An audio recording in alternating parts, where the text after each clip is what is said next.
Shalom and welcome back to Israel with Aline. We are broadcasting live from Jerusalem. It's now 6 o'clock in Jerusalem, 1 o'clock according to Brasilia time. You can see here that it's already nighttime in the city, and as you can also see, part of the city is already decorated for Christmas. We're talking about December 17th now. I mean, in just a little while. The Christmas celebrations are already starting here in Jerusalem and throughout the Holy Land, so the city is already decorated. So, we're going to talk a little about how Jerusalem is these days. And we're also going to talk about a very controversial topic that comes up every year around Christmas time, which is, what is the origin of Jesus? Jesus was born here in this region, more specifically in Bethlehem, and there are always debates about whether Jesus was Jewish, Jesus was Palestinian, what was Jesus? So today we're going to answer this and other questions. And before we continue, I want to show something very special, a way to bring a piece of the most sacred place of the scriptures to your home this Christmas. This pendant here contains real soil from the Temple Mount, transformed into something beautiful and deeply meaningful. This little vial holds the soil retrieved from where so many biblical stories took place, and no new excavations will be allowed there in the future. Each piece comes with an official certificate, a historical and meaningful keepsake that connects you to this extraordinary place. Secure now a Christmas gift you will never forget. Just access the link in the description or scan the QR code. So I want to say shalom to everyone who's joining us. Maria de Fátima, de Jaci, shalom. Marcos, Neuza, José Mário, Rosemary, Raquel, shalom, shalom. So let's get started. So if you're ready, let's begin. The first thing I imagine you're noticing is that the city is extremely calm. You'll probably see people walking back here. I'm on a main street in Jerusalem. This street we're seeing here is King David Street, the street of King David, a very famous street here. We're very close, about 10 or 15 minutes walking from the old city. We're in a very central area. So you'll see cars, and you'll also see a lot of people passing by to take pictures with the Christmas tree. The Christmas tree of INCA, or Inca, as we call it here in Jerusalem. So we're here in a very important Christian complex. A complex it was built in 1838. It's a Christian complex, but they promote activities for all religions. So in practice, it's an interfaith complex. Jews, Christians, and Muslims gather in this place.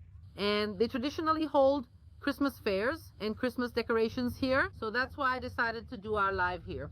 We're going to talk about things related to Christmas and the birth of Jesus. So we'll do it here then.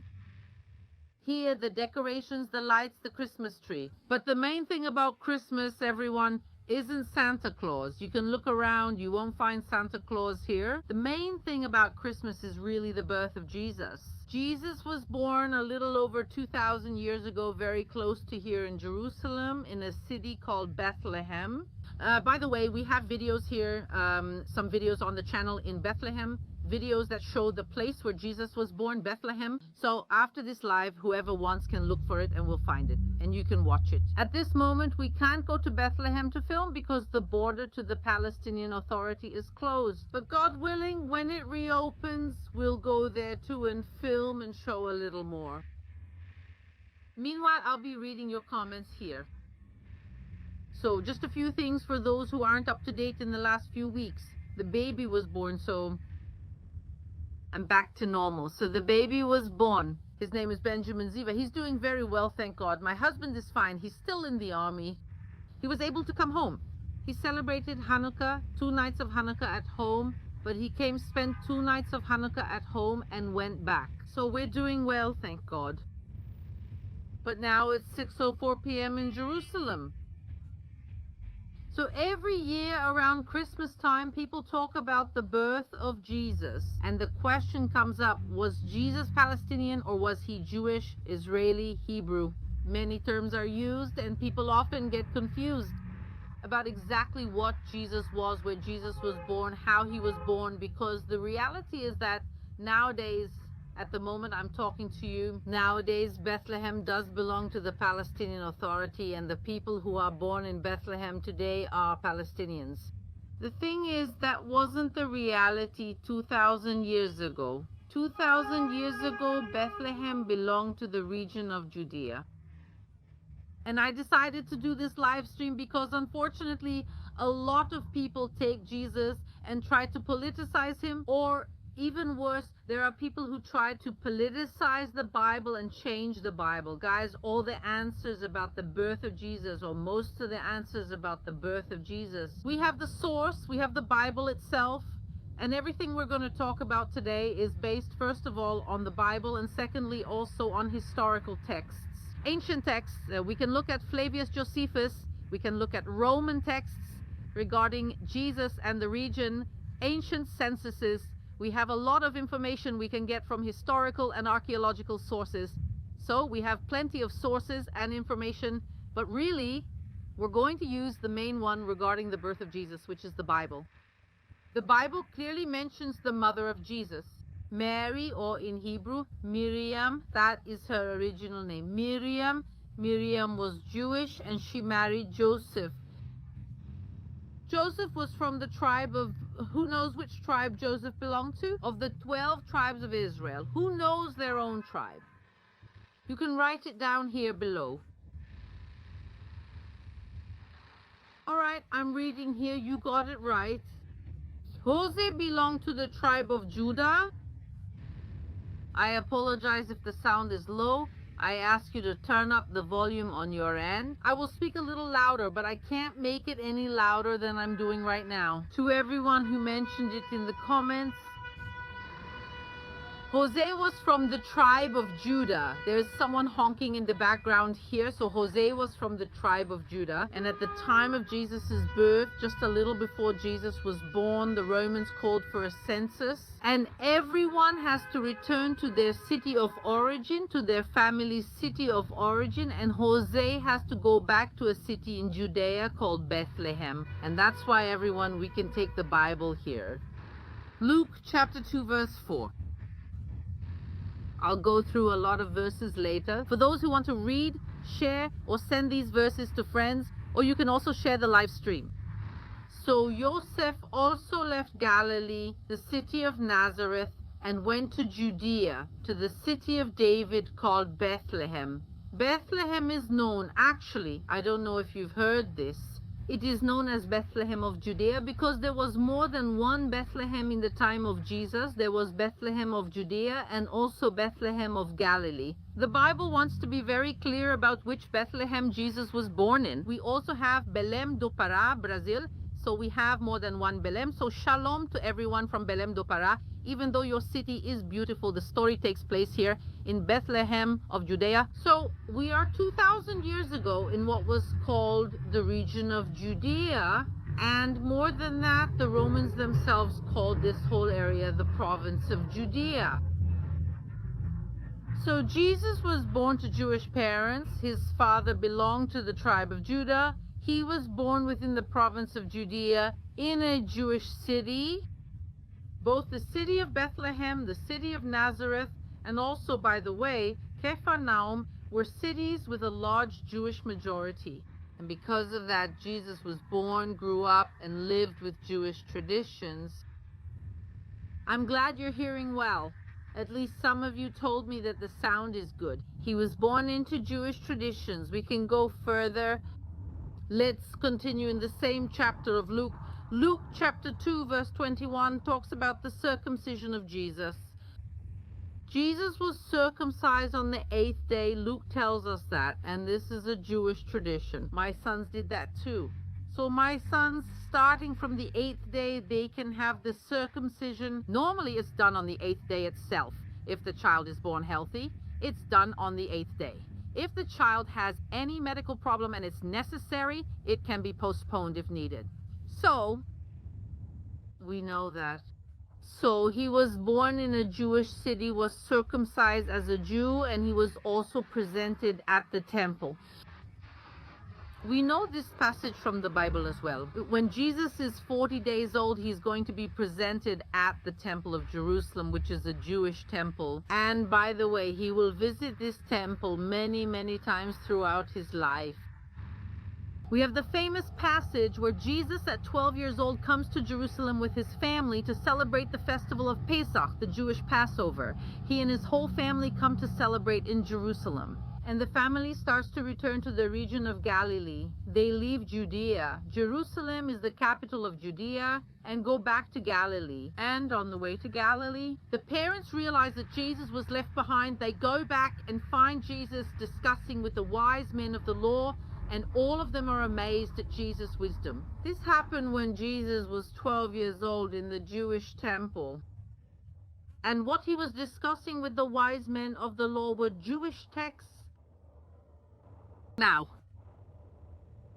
what language did Jesus speak? When he was discussing with the wise men of the law, what language was he speaking? He was probably speaking to them in Hebrew and Aramaic. Jesus was fluent in both languages, and those are the two languages that the people of Israel spoke at that time. At that time, most of the 12 tribes of Israel, though some had already been expelled, spoke Hebrew and Aramaic.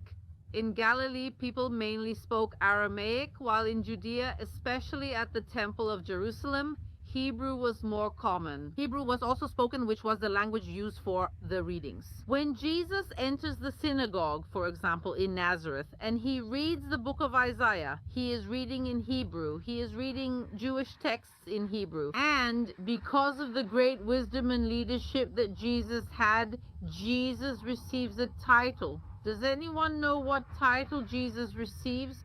How he was often referred to? Let me check the comments here. Who knows what title people used to refer to Jesus? Here, Priscilla. I saw she was the first to answer. Exactly. Rabbi, Rave. The disciples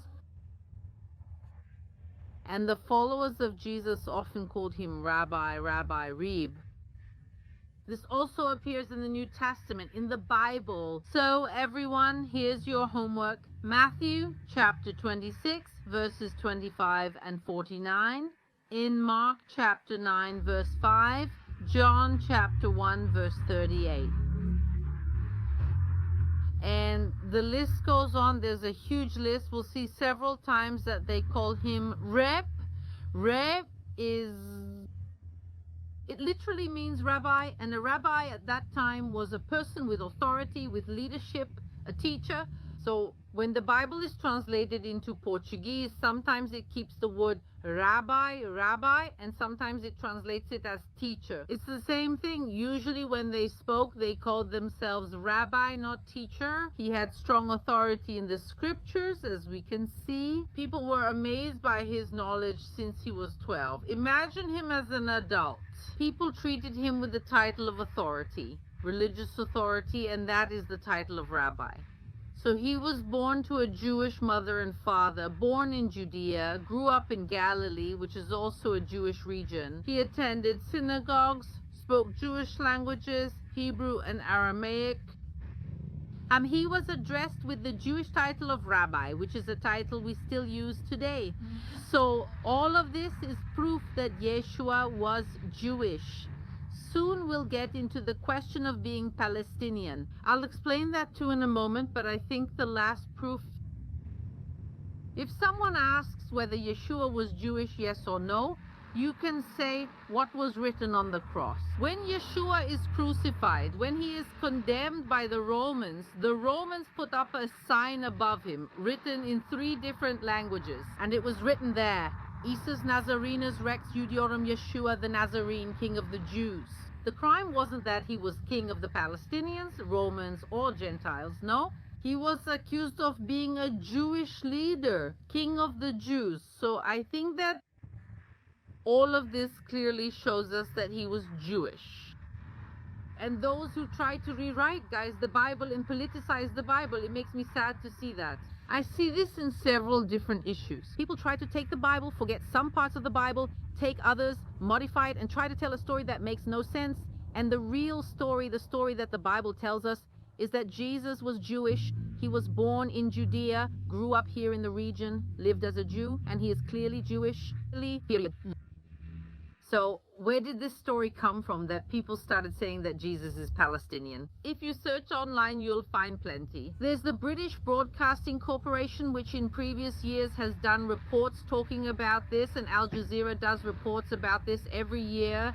I see a lot of people doing reports saying that Jesus was Palestinian. Where did that come from? That came about because of a misunderstanding.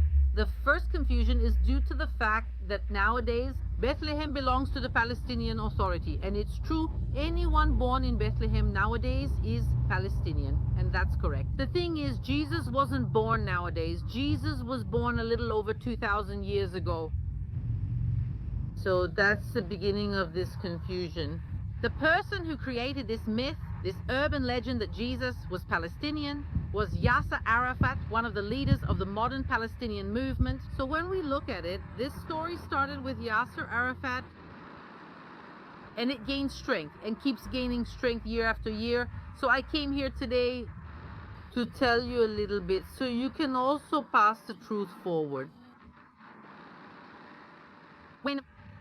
Let's talk about when the name Palestine came about and when Bethlehem became part of the Palestinian Authority. When Jesus was born a little more than 2,000 years ago, as I said, the whole region was known as Judea. Even the Romans called Galilee Judea. They called the entire area the province of Judea, including Galilee, even though Galilee was originally separate. This especially referred to the area around Jerusalem and Bethlehem. That was what was called Judea. The name Palestine in the time of Jesus already existed, but it wasn't used for this region. The name Palestine or Pleshe or the name Philistia was the name that existed to refer to a people called the Philistines. The Philistines, they lived, let's say they arrived in this region about 3,200, 3,300 years ago. They came to this region and settled in a coastal area, and they had 5 cities. Among them the city of Gaza. Literally where the Gaza Strip is today was the region of the Philistines. So that region of the Philistines for a time was really called Pleshet as the region of Palestine, but it didn't refer to the whole area. It referred to a small strip of land where the Philistines lived. The Philistines are going to disappear 2,600 years ago. I mean, when Jesus was born, the Philistines had already disappeared. That whole area was called Judea. So consider this. The Philistines existed, vanished, and the area became known as Judea. And 100 years after the crucifixion and resurrection of Jesus, we're talking about the year 130 after Christ, Emperor Hadrian decides to change the name of the entire region from Judea to the province of Syria-Palestina. He deliberately removes the name Judea as a collective punishment for the Jews. He then says, guys, this isn't the region of the Jews, it's not Judea. This region will now be called the entire Syrian Palestine province. Syria, because it really included Syria, what is nowadays Syria, and Palestine. He refers to our region here. The Philistines had already disappeared, but it was a way for the Romans to poke and mess with the Jewish wound. He specifically changed the name of the entire region after a pagan people who had already disappeared. But historically, the Philistines were a great enemy of Israel. So it was a way for Hadrian, the Roman emperor, to provoke the Jews to do something deliberately against the Jews. So he changed the name of the entire region to the region of Palestine, and he specifically changed the name of the city we are in now from Jerusalem to Aelia Capitolina, which is also a pagan name. Aelia Capitolina, the name lasted for a few centuries, and then it went back to being Jerusalem. But the name Palestine, we still know it to this day. The Palestinian people, what we refer to nowadays as the Palestinian people, they are not direct descendants of the Philistines. They are not. The Philistines were of European origin. DNA tests, historical and archaeological research prove that the Philistines were of European origin. They likely came from Crete in southern Europe, settled here and stayed for centuries. Then the Assyrians and the Babylonians expelled the Philistines and they disappeared. So it's important, everyone, for us to know that the current Palestinians and the Philistines are 2 different peoples. The current Palestinians, everything I'm saying doesn't diminish the fact that a future Palestinian state could exist. It doesn't take away any rights from the Palestinians. We're talking about history here, clear history. So the current Palestinians are descendants of Arabs. That means Arabs are descendants of Ishmael, biblically speaking. And the current Palestinians are also descendants of women from the sub-Saharan region. That means from Africa. I did a live stream talking about the Arab origin of the Palestinians. Rodrigo Silva did one talking about the African origin of the Palestinians. People got confused. Both origins are correct. On the patriarchal side, we see a lot of Arab origin in today's Palestinians who are descendants of Ishmael, descendants of Abraham. And on the matriarchal side, through mitochondrial DNA, on the female side, the female ancestry of Palestinians, we see a lot of Arab origin, a lot of African origin, especially from sub-Saharan Africa. So present-day Palestinians are a mix of Africans who arrived and Arabs who came from the Arabian Peninsula. They arrived here mainly from the 7th century AD onwards. So just to clarify that. So that's the origin of the Arab people who came here, of the Palestinian people who arrived here from the 7th century onwards. So the Palestinians have lived here for many, many centuries, and the Jews have also lived here for a little over 3,000 years. The Jews have lived here. Most of the Jews were expelled by the Romans and managed to return to their land. And so that means we have two peoples living here in the same region. The Palestinians live here and the Jews also live here. That's why, as everyone knows, there's friction between the Palestinian and Israeli populations. Peace agreements have been made. Yes, guys, the Palestinian Authority and Israel have peace agreements. The peace agreement started in the 90s. They still need to evolve further. Let's be clear, an ideal peace in the region is still far off. But the peace agreements between Israel and the Palestinian Authority started in the 90s. The Oslo Accords and Camp David Accords are well known. You can easily find more information online. But in the 90s, when the peace agreements began, one of the things that was created was the Palestinian Authority. That is, Israel hands over territories that were under Israeli control so that they come under Palestinian control. And these territories that were handed over are part of the West Bank, including Bethlehem, and also the Gaza Strip, which was given to the Palestinian Authority. So when we talk about Bethlehem, it means that from the 1990s, 94, 95, when the agreements were actually signed, since the 1990s, Bethlehem has been under the Palestinian Authority. Today, it's part of the Palestinian Authority. But 2,000 years ago, it belonged to Judea. So they asked me to talk about the Abraham Accords. I can talk about it in a little bit. I'm reading the comments here while I'm talking. Jesus is not fictional. No, Jesus is obviously not fictional, everyone. Anyone who knows history knows that Jesus existed. He is a historical figure. No one disputes that. Or at least anyone who knows a little bit of history and archaeology from this region knows that Jesus existed. Just look for the historical sources like Flavius Josephus. We know that, of course, Jesus existed. That's why we can discuss his historicity, the city of his birth, and the fact he was born. There's no debate. He was born in Judea, he was born in Bethlehem, and nowadays Bethlehem is part of the Palestinian Authority. It's a city with a Christian community. Bethlehem has the largest Christian community in the Palestinian Authority and is a beautiful place to visit.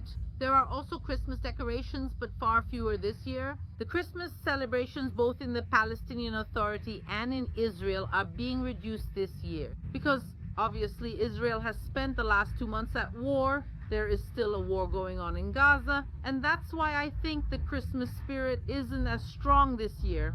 But Bethlehem is a beautiful city to visit, and in fact all our caravans, the Israel with Aline caravans, all our caravans, we always visit the Palestinian Authority. We visit both Bethlehem and Jericho, which are, in my opinion, the most important biblical cities nowadays under the control of the Palestinian Authority. We visit Bethlehem, the Shepherd's Field. We visit the Church of the Annunciation, also the Church of the Annunciation in Nazareth, but in this case, the Church of the Nativity in Bethlehem, so we travel. And these regions under the Palestinian Authority are extremely peaceful regions. The Christian people of Bethlehem are extremely welcoming. They always receive us with open arms. Also now, during this period of conflict, Christian Palestinians, my friends, sent me messages asking if I was okay, wishing for peace, and that really is our wish. I believe that the majority of the population wants peace, whether in Israel, in the West Bank, or in Gaza.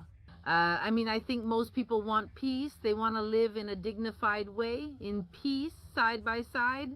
So we really hope our Christmas wish, our wish for... I think our Christmas present could be maybe truly a lasting peace, and not just a ceasefire for a few days, but really a lasting peace. But then coming back here, rewinding a bit what we were talking about. Since the 1990s, Bethlehem has belonged to the Palestinian Authority. For those who don't know, the West Bank is divided into 3 zones, Zone A, B, and C. There are people here next to me taking pictures with the Christmas tree. So the West Bank, it is divided into Zone A, B, and C. Zone A is an area under 100% control of the Palestinian Authority. For example, Bethlehem. Zone C is under Israeli control, and Zone B is an area of shared control. So nowadays, since the 90s, Bethlehem belongs to Zone A, the Palestinian Authority zone. That's why Israelis don't enter Bethlehem nowadays. But we, with drivers, and I also, since I work with tourism, we do go in, visit, get to know the city, meet the artisans. There are many artisans even today who live in Bethlehem. So Bethlehem really is a beautiful city. And I hope that in the coming weeks, with the final miracle of this war, I can also return to the Palestinian Authority to film there to show you more. We have several videos in the Palestinian Authority, both in Bethany and in Jericho, as well as in Bethlehem. There must be more videos that I'm forgetting the cities right now. But there are more videos within the Palestinian Authority. And there are also many, many, many videos within the West Bank. Like Shiloh, like Mount Gerizim, the Samaritans. So we film, we travel on both sides. That's also an advantage I have, that I travel on both sides and I can see a little bit of what happens on both sides.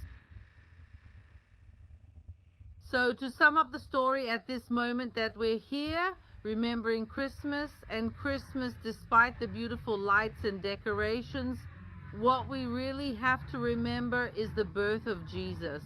Truly a fact that changed the history of humanity and changed the entire Holy Land. Jesus was born as a Jew in Judea, and a lot has happened since then. Nowadays, Bethlehem belongs to the Palestinian Authority. But if you had asked Jesus 2,000 years ago if he was Palestinian, he would have said, "No, I am not a Philistine. The Philistines no longer exist." So of course, a lot has happened since then. The name Palestinian nowadays is used to refer to this Arab people and Sub-African who lives here in the region and who for the most part gets along very well with Israel. I mean, Israeli Arabs for the most part are descendants of Palestinians. They are part of Israeli society. They consider themselves part of Israel, even though they have Palestinian origins. They consider themselves and are also considered as part of Israel. The West Bank, also controlled by the Palestinian Authority. The Palestinian Authority has peace agreements with Israel, and we hope that more peace agreements will be made in the future, and that all of this can evolve into a lasting peace, so that both peoples can live side by side, embracing and holding hands. Although right now I know that during a time of war, it's sometimes hard to imagine that. But I was asked before about the Abraham Accords. I think the Abraham Accords are examples of how history continues to be written. 100 years ago, if someone claimed the state of Israel would exist, people would have called it crazy and said Israel would never return. Israel was destroyed by the Romans in 70 AD. By 136 AD, most Jews had been expelled from Israel. If someone had claimed hundreds or even 1,000 years ago that Jews would regain independence, people would have said it was impossible. First, Israel became independent again, which is already a miracle. Then Israel started being attacked by the Arab countries in the region. And since then, many Arab countries have decided to lay down their arms and to ally themselves with Israel and have a lasting and strong peace with Israel. So Egypt was the first Arab country to make an agreement with Israel. Then came Jordan. And now in the last 2 or 3 years, we've seen a list of Arab countries making agreements. So the United Arab Emirates, Bahrain, Morocco, Sudan, and God willing, soon also Saudi Arabia. Saudi Arabia is continuing peace negotiations with Israel, now in a more discreet way. They are waiting for the war to end, but once it does, Saudi Arabia will likely make a peace agreement with Israel soon after. If someone had predicted a peace agreement between Israel and Saudi Arabia 10 years ago, people would have called them crazy. That's impossible. This has already happened with several countries. It's happening with Saudi Arabia. So I think this shows that, yes, it's possible. Things that seemed impossible a few years ago are proving to be possible. So really, our wish for the end of this year is that Hamas, the people who seek the destruction of both Israel and the Palestinians themselves, that Hamas is defeated and that this happens in the fastest way possible with the minimum loss of life possible. So that Hamas is defeated and that the Palestinian Authority or some competent and fair body can manage the Gaza Strip so it can be rebuilt. And so that in the future, yes, a peace agreement can be made between Israel and the Palestinians. That really is our wish, and I believe it's the wish of most of the people of Israel as well. So that's our idea. And may we enter 2024 truly in a year with many good things. We are here with plans and plans for a wonderful 2024. Well, as you know, the channel reached 2 million subscribers in the middle of the war, and that's why I'm not talking about it. But when this war is over, we will celebrate reaching 2 million subscribers. We will raffle off another trip to Israel. We will have celebrations, party, cake, everything we deserve here. We have caravans for next year, wonderful and organized. We even have the Israel caravan with Aline and Rodrigo Silva. I've wanted to do this for years, and we're finally set to do it next year. So really, we hope that next year that this war ends soon, that next year can truly be a wonderful year, a year of peace, a year when we can really leave all this sadness behind. And I know that I'm in this dilemma where at one moment we're really thinking about positive things, thinking about the future, but on the other hand, really still, Israel is really going through difficult times. Gaza is going through difficult times too, so we can't ignore that. But the most important thing is to keep praying for peace. I believe that the worst is already over and that we're really heading toward a better future. And let that be our wish for this year, 2024. And just to let you know, God willing, starting next week, we'll begin posting quote-unquote normal content here from Israel.